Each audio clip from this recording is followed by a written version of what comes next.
Good morning, Xavierites. Hope you all are safe and fine. Welcome back in the social science class. Today we are going to start lesson number 17. The title of the chapter is Livelihood, and this is the part 1 of the chapter. Now, what is livelihood?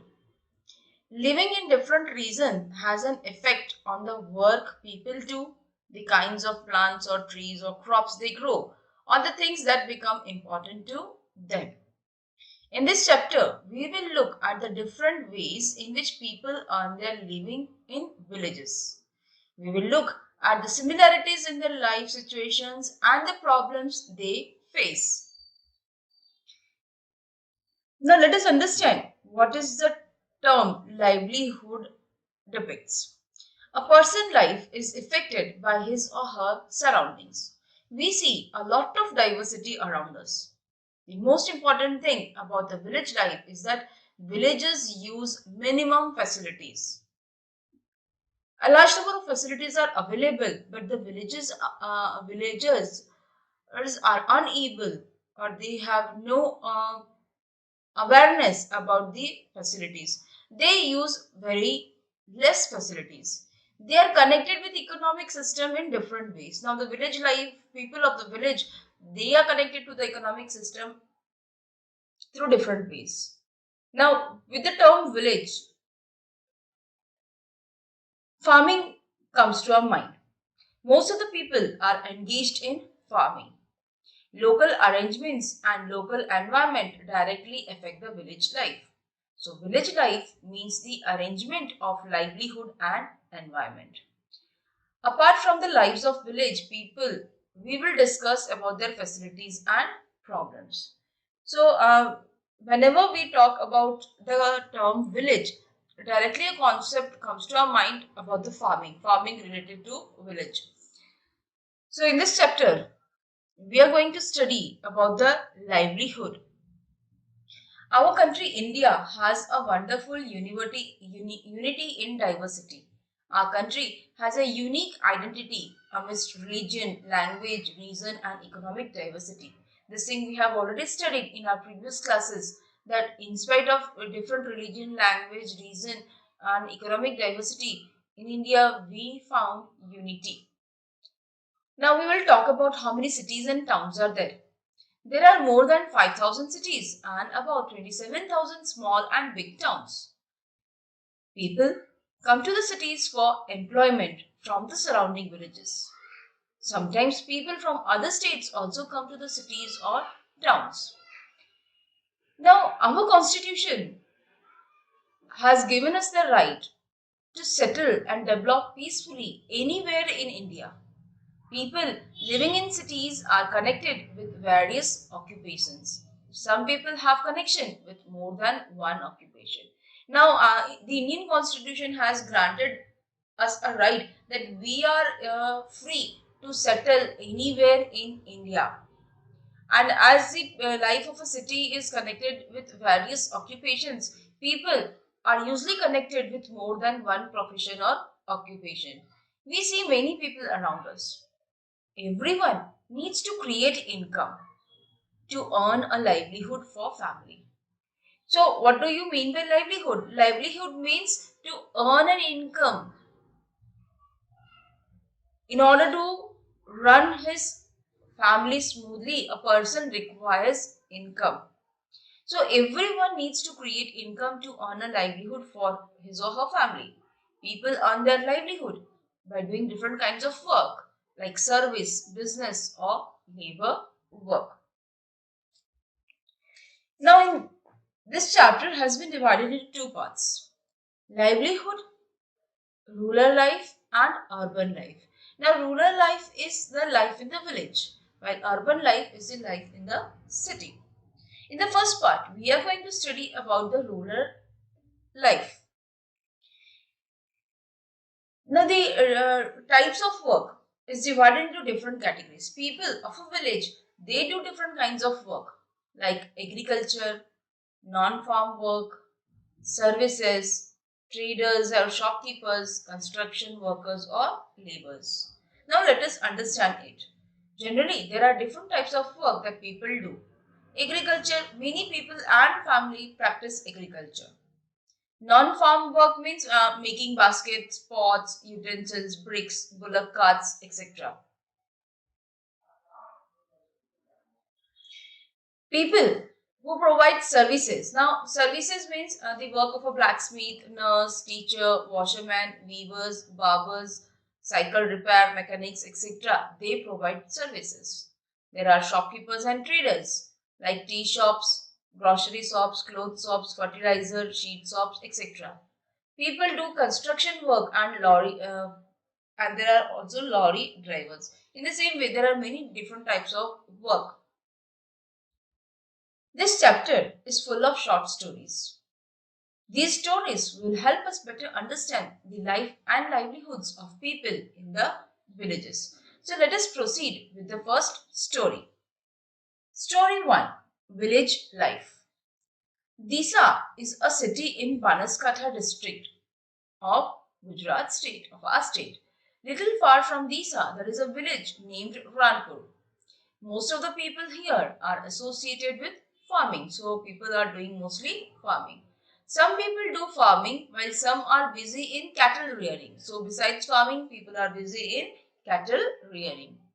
In their extra time, which is spared from farming, some people make tools, some stitch clothes.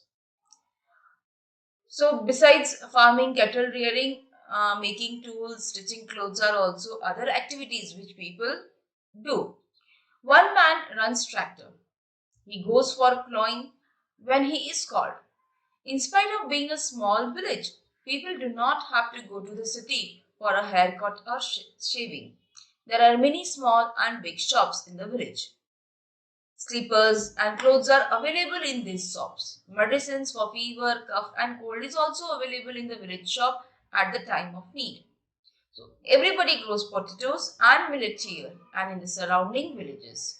So near the surrounding villages, near the villages of Ranpur, maximum people grow potatoes and millet, and everything is available in the village. In spite of being a small village, people are able to get every facility there.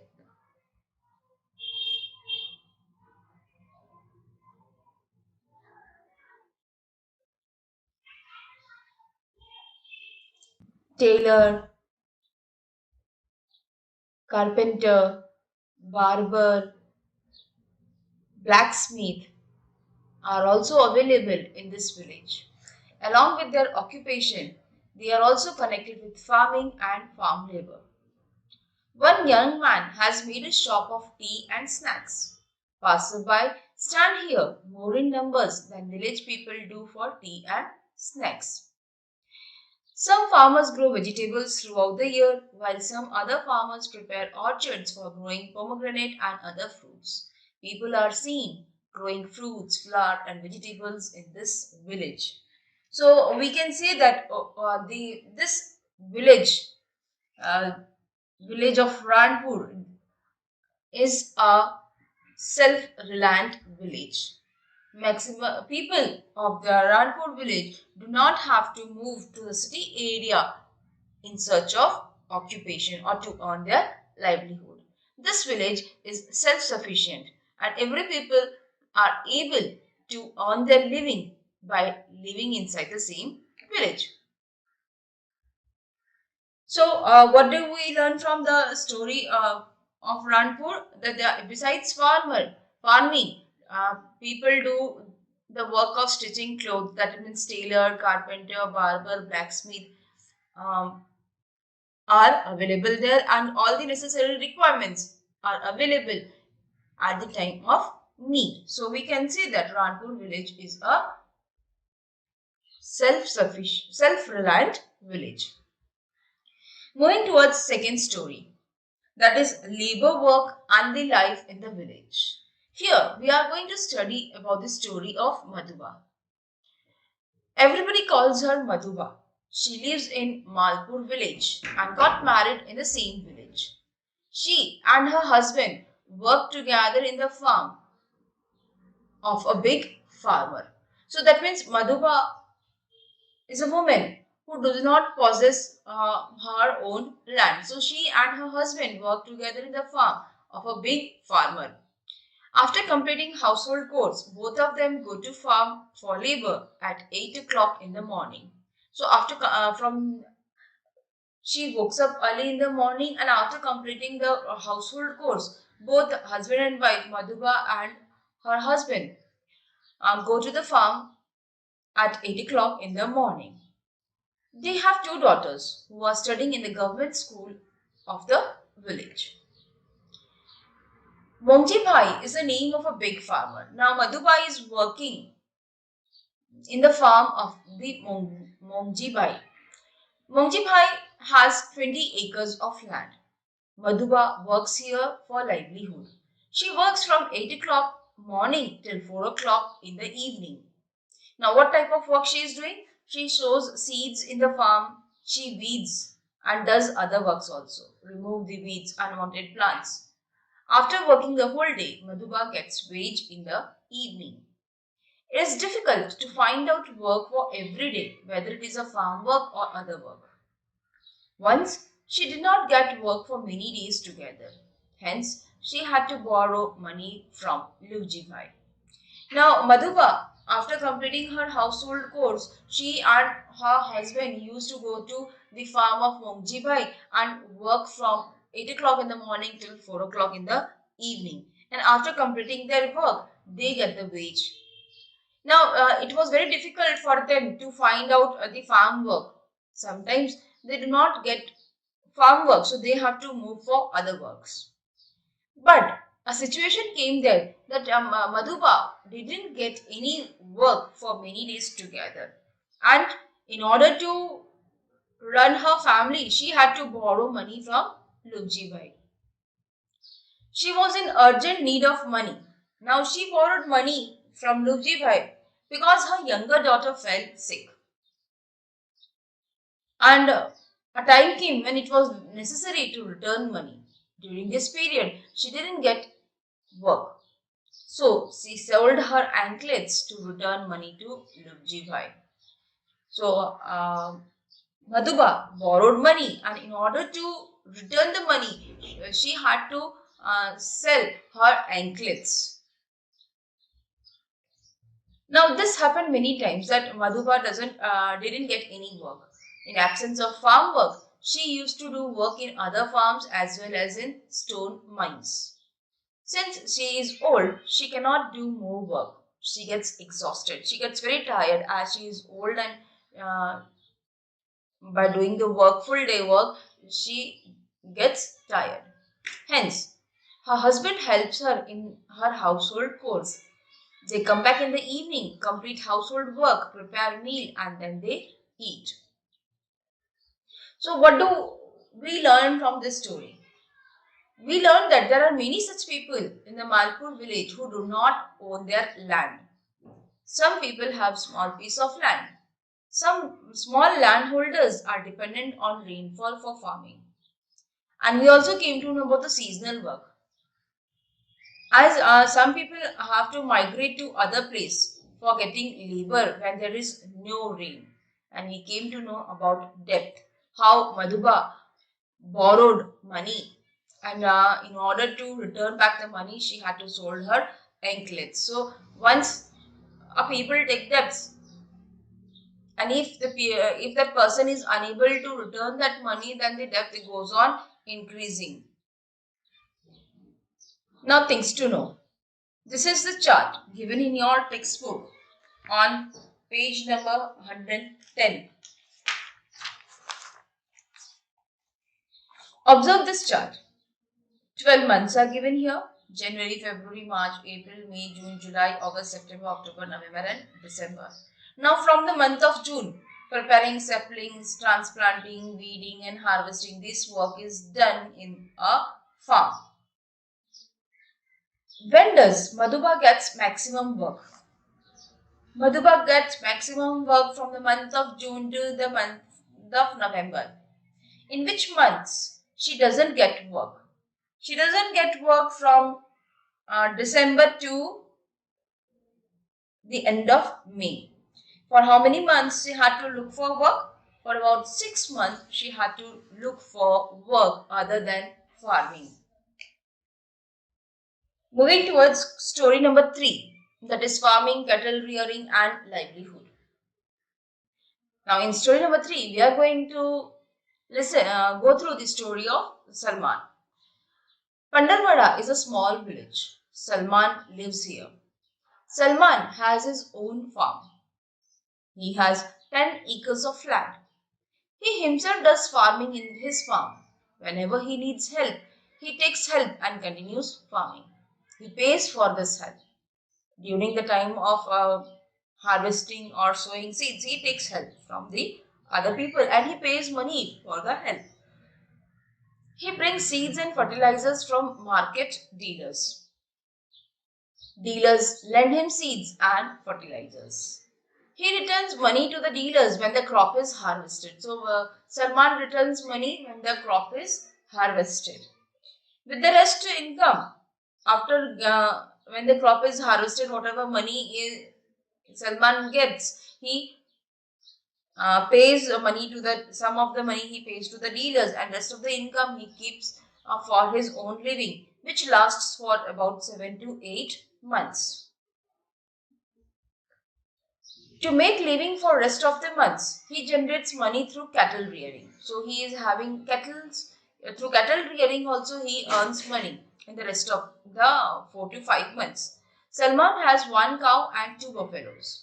He generates required income from their milk. Salman sells the milk to the dairy cooperative societies.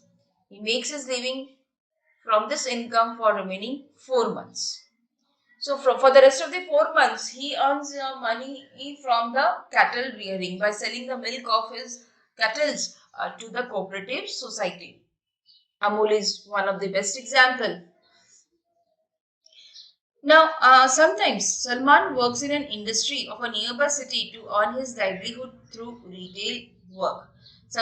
Salman might be picking up the bags, lifting up load goods and loading, unloading goods. So, when does Salman have to do labor work? Salman has to do labor work when he earns less income from farming. When does Salman earn more money? Salman earns more money when the crop is harvested or at the time of harvesting. If there were no cows or buffaloes with Salman, which problem he would have to face?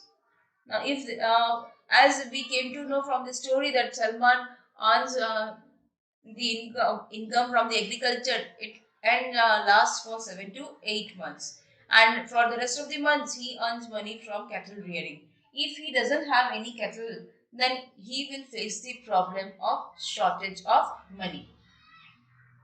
And Salman used to work in an industry of a nearby city to earn his livelihood by doing some retail work. So, what did we learn from this story? Besides agriculture, people do cattle rearing also. And sometimes people move toward the nearby city for some retail work. Moving towards the next story, that is story of Jagabhai, and the subtitle is Connection of the Village with the City. Now, Ramnagar is a small village. There is a merchant named Jagabhai. Jagabhai was a trader. He has a small shop in the village. Vegetables are available in his shop. Along with grocery, many necessary things of life are also available there. Soap, salt, medicines of all types are available in this shop. Now, most of the people grow rice in Ramnagar. If village people need anything from Jagabhai's shop, then they take rice to the shop, and in lieu of rice, Jagabhai gives them their demanded things. So, we can say that barter system is followed here. If the villager need anything from Jagabhai's shop, villagers have to sell rice to Jagabhai, and in lieu of that rice, Jagabhai gives them their demanded things. Now Jagabhai sells rice to the big shop of city, which he has purchased and collected from the village people at a lower rate, and sells it at a higher rate and earns money. Now Jagabhai earns money by selling those rice to the big shop in the city at a higher rate. So we have read about the case of farm labor like Madhuba. In addition to a big farmer like landlord, we saw details of small farmers like Salman as well as small traders like Jagabhai. They also have other source of income along with a small shop. Besides cattle rearing and retail work, we have also noticed in detail about the people who live life by earning through retail work in the industrial estate. So these are the different sources of earning livelihood. What we read so far? We have read about the case of farm labor like Madhuba and small farmers like Salman, small traders like Jagabhai, and in addition to it, cattle rearing and retail labor. One more story is given here about the story of two fisher women. Sanchandra is a small village. It is situated on the seashore. Rudiba Bain and Lakshmiba lives here. They do not have the land for farming.